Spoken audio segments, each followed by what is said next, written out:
Bismillahirrahmanirrahim. Assalamu alaikum. My name is Hassan and today we are going to add custom column show if an order is first order for customer with search filter in WooCommerce WordPress. Before starting work, it's my request, please subscribe my channel. Thank you. Now back to our work. So we are in order page.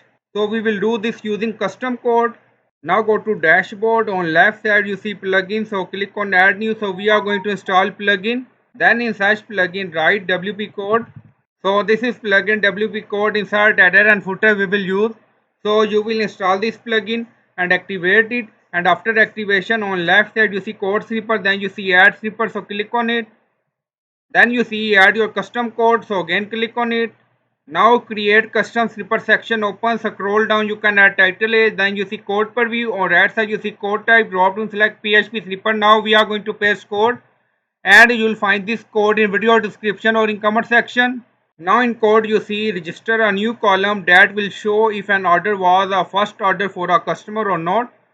So this is our column title first order. If you want you can add text according to your requirement and then scroll down. Now you see echo.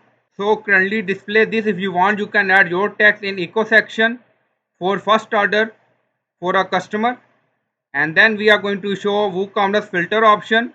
Now scroll down you see insert method auto insert location run everywhere. On top you see inactive now active and then click on save snippet. Now snippet created and saved. Go to order page and refresh the page.